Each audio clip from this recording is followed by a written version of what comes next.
Seorang bayi berumur 2 bulan dari keluarga Katolik di daratan Afrika yang menolak dibaptis. Ia dilahirkan di kota Arusha, Tanzania.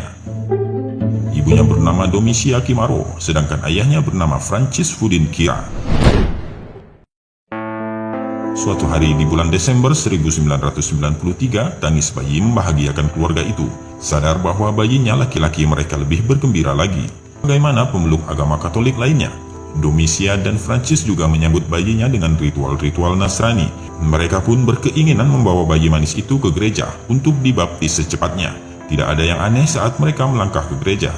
Namun ketika mereka hampir memasuki altar gereja, mereka dikejutkan dengan suara yang aneh. Ternyata suara itu adalah suara bayi mereka. Mama, asini baptis.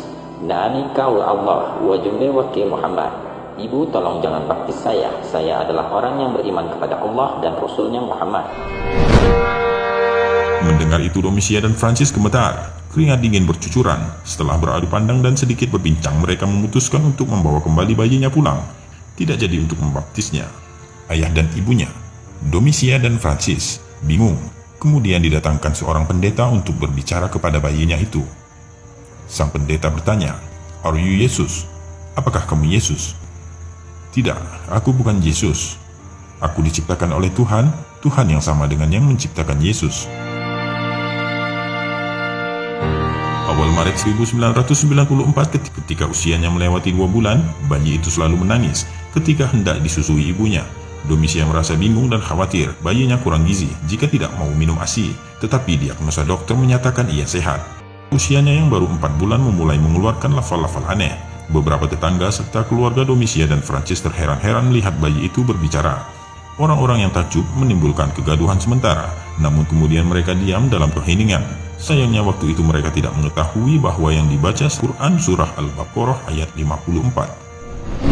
Domisia khawatir anaknya kerasukan setan. Ia pun membawa bayi itu ke pastur, namun tetap saja Syarifuddin Khalifah mengulang-ulang ayat itu hingga kemudian cerita bayi kerasukan setan itu terdengar oleh Abu Ayyub, salah seorang muslim yang tinggal di daerah itu.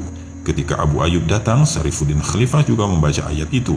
Tak kuasa melihat tanda kebesaran Allah, Abu Ayyub sujud syukur di dekat bayi itu. Francis dan Domisia, sesungguhnya anak kalian tidak kerasukan setan. Apa yang dibacanya adalah ayat-ayat Al-Quran. Intinya ia mengajak kalian bertaubat kepada Allah, kata Abu Ayyub.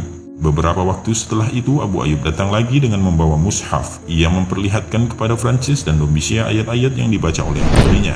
Mereka berdua butuh waktu dalam pergulatan batin untuk beriman. Keduanya pun akhirnya mendapatkan hidayah Allah Subhanahu wa Ta'ala. Mereka masuk Islam. Sesudah masuk Islam itulah mereka memberi nama untuk anaknya sebagai Syarifuddin Khalifah. Keajaiban berikutnya muncul pada usia 1,5 tahun. Ketika itu Syarifuddin Khalifah mampu melakukan sholat serta menghafal Al-Quran dan Bible. Lalu pada usia 4-5 tahun ia menguasai 5 bahasa.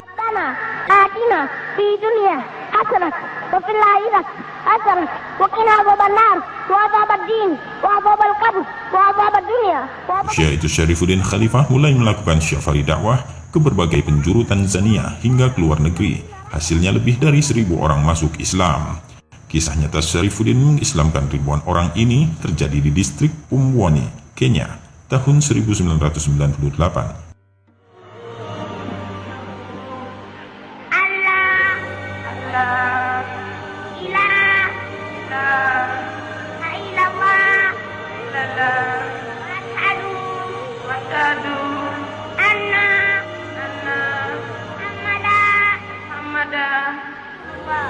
Ribuan orang telah berkumpul di lapangan untuk melihat bocah ajaib ini.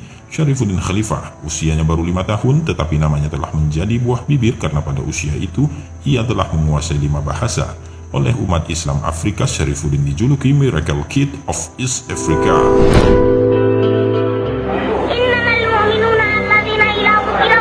Perjalanannya ke Kenya saat itu merupakan bagian dari rangkaian syafari dakwah ke luar negeri. Sebelum itu, ia telah berdakwah hampir di seluruh kota di negaranya Tanzania.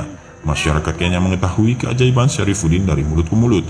Beberapa waktu kemudian, sei kecil yang mereka nantikan akhirnya tiba. Ia datang dengan pengawalan ketat layaknya seorang presiden. Ribuan orang yang menanti Syarifuddin Khalifah rupanya bukan hanya orang Muslim. Tak sedikit orang-orang Kristen yang ikut hadir karena rasa penasaran mereka. Mungkin juga karena mereka mendengar bahwa bocah ajaib itu dilahirkan dari keluarga Katolik. tetapi hafal Al-Quran pada usia 1,5 tahun. Mereka ingin melihat Syarifuddin Khalifah secara langsung. Wajar jika anak kecil itu memiliki wajah yang manis, tetapi bukan hanya manis, ada kewibawaan dan ketenangan yang membuat orang-orang Kenya takjub dengannya, mengalahkan kedewasaan orang-orang dewasa. Bahasa Arabnya yang sangat fasih diakui oleh para ulama yang hadir pada kesempatan itu. Hadirin benar-benar takjub, bukan hanya kagum dengan kemampuan berceramah, tetapi juga dengan isi ceramahnya yang membuka mata hati orang-orang Kristen yang hadir pada saat itu. Ada seberkas cahaya hidayah yang masuk dan menyelusup ke jantung nurani mereka. Selain pandai menggunakan ayat-ayat Al-Quran, sesekali Syarifuddin juga mengutip kitab suci agama lain, membuat pendengarnya terbawa untuk memeriksa kembali kebenaran teks ajaran dan keyakinannya selama ini. Begitu ceramah usai, orang-orang Kristen mengajak dialog bocah ajaib itu. Syarifuddin melayani mereka dengan baik. Mereka bertanya tentang Islam, Kristen, dan kitab-kitab terdahulu. Sang syekh kecil mampu memberikan jawaban yang memuaskan. Dan itulah momen-momen hidayah. Ratusan pemeluk Kristiani yang telah berkumpul di sekitar Syarifuddin mengucapkan syahadat. Jika dijumlah melalui dakwah Syarifuddin Khalifah, ribuan orang telah masuk Islam. Ajaibnya itu terjadi ketika usia syekh kecil itu masih 5 tahun.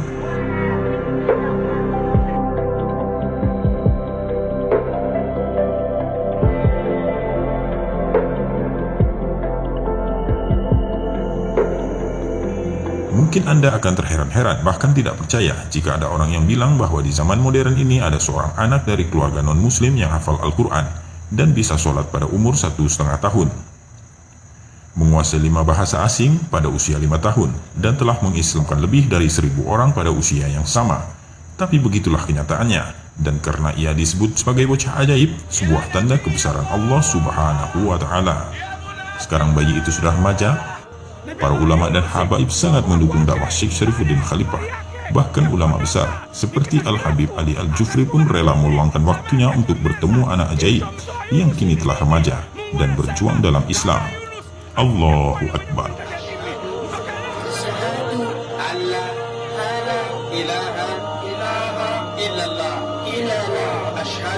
Asyhadu anna Muhammadan Rasulullah. Natamka kwa ulimi na tunakubali kwa roho yetu hakuna mola apasaye kuabudiwa kwa haki ila Mungu ni mmoja tu, na Mtume Muhammad ni mtume wa Mungu, na Yesu si Mungu wala si mwana wa Mungu,